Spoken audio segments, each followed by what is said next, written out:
আসসালামু আলাইকুম। আজকে আমি রান্না করব খুবই আমার একটা পছন্দের তরকারি। আর এভাবে রান্নাটা করলে তরকারিটা খেতে অনেক বেশি মজা হয়।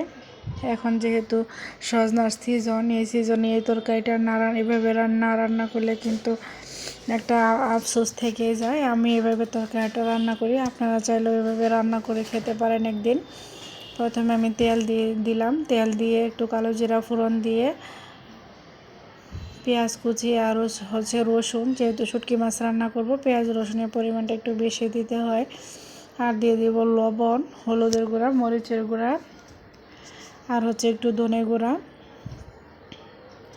ধনে বলতে সহজ হচ্ছে আমি ধনে রাঁধুনি আর হচ্ছে মৌরি বা মিষ্টি সস যেটা বলেন, আমি ওই সস 3টা সস একসাথে করে আমি গুঁড়া করে নিয়েছি।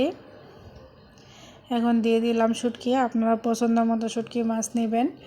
সজনে ডাঁটা আর কাঁচা আলু দিয়ে শুটকি মাছ খেতে কিন্তু অসম্ভব মজা হয়, ভালো লাগে। বিশেষ করে আমার অনেক পছন্দ।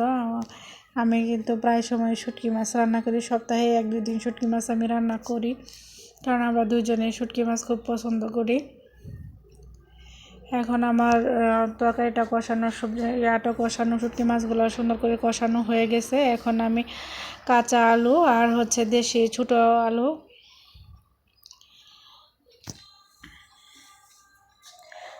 আর সজনাগুলো ভালো মতো মিশিয়ে একটু কষায় নিব। কষায় নিলে তরকারিটা খেতে একটু বেশি ভালো লাগে।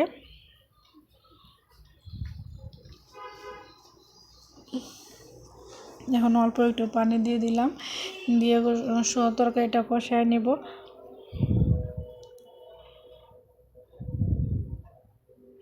এভাবে রান্নাটা করলে কিন্তু সময়ও কম লাগে আর তরকারি কালারটা কিন্তু অনেক সুন্দর হয়।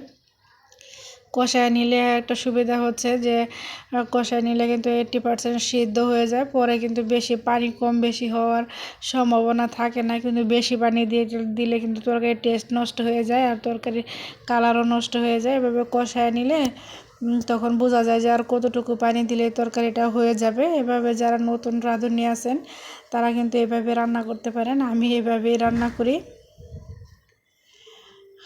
ভালো লাগলে আমার ভিডিওটা তাহলে আমার চ্যানেলটা সাবস্ক্রাইব করবেন। আর যারা সাবস্ক্রাইব করছেন তাদের অসংখ্য অসংখ্য ধন্যবাদ, আপনাদের মূল্যবান সময় নষ্ট করে আমার এই ভিডিওগুলো দেখার জন্য।